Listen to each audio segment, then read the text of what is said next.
एक बार भगवान शंकर और माता पार्वती पृथ्वी पर भ्रमण के लिए निकले। चलते चलते वे एक शांत गांव में पहुंचे। वहां उन्हें एक सुंदर तालाब दिखा जिसमें कई बच्चे हंसी खुशी खेलते, तैरते और आनंद में डूबे हुए थे। परंतु उन सबके बीच एक बच्चा अलग थलग उदास भाव से किनारे बैठा था। ये दृश्य देखकर माता पार्वती का कोमल हृदय करुणा से भर उठा।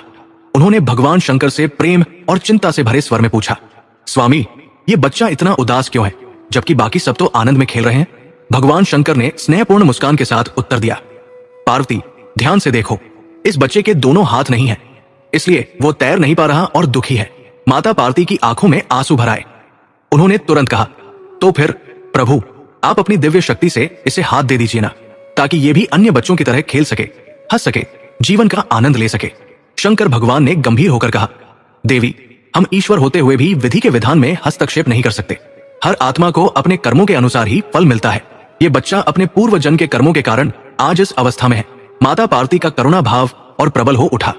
उन्होंने हाथ जोड़कर विनती की, हे नाथ, आप करुणा के सागर हैं, कृपा करके इस बालक को नया जीवन दे, इसकी पीड़ा दूर कर दे। भगवान शंकर माता पार्वती की करुणा से प्रभावित होकर सहमत हो गए। उन्होंने अपने तपोबल से उस बालक को दोनों हाथ प्रदान कर दिए। जैसे ही उसे हाथ मिले, उसकी आंखों में चमक लौट आई। वो खुशी से तालाब में कूद पड़ा और बाकी बच्चों के साथ तैरने लगा। कुछ समय बाद, एक सप्ताह बाद, भगवान शंकर और माता पार्वती पुनः उसी मार्ग से गुजरे।